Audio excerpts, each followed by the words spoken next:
বল। আজকে কি স্পেশাল কিছু রান্না হবে? হবে, আজকে 2 in 1 বিরিয়ানি হবে। বিরিয়ানি দক্ষিণ এশিয়ার জনপ্রিয় একটি খাবার। কলকাতার বিরিয়ানি একটি বিশেষ ধরনের বিরিয়ানি যা মুঘলাই রন্ধনশৈলী থেকে উদ্ভূত হয়েছে। এই বিরিয়ানিতে আলু এবং হালকা মশলার ব্যবহার করা হয়। এটি মূলত নবাব ওয়াজিদ আলী শাহের হাত ধরে কলকাতায় আসে। ভারতবর্ষের ইতিহাসে মুঘল সম্রাজ্ঞী মমতাজ মহল শুধু তাজমহলের কারণে অমর হয়ে আছেন এমন কিন্তু নয়। তাজমহল ছাড়াও ভারতবর্ষের মানুষ আরও একটি আশ্চর্য জিনিস লাভ করেছেন তাঁরই সুবাদে।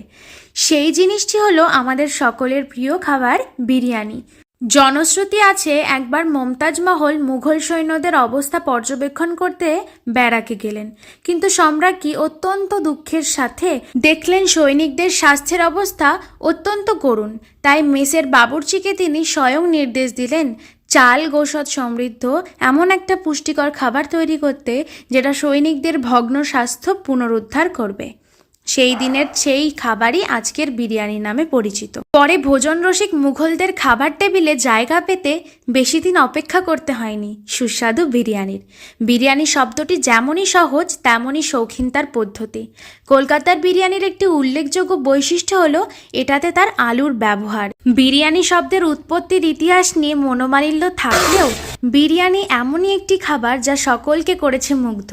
বিরিয়ানি পছন্দ করে না এমন কজনই বা আছেন বলুন? আজ এটুকুই, আবার আসবো নতুন কোনো রান্নার পদ্ধতি নিয়ে।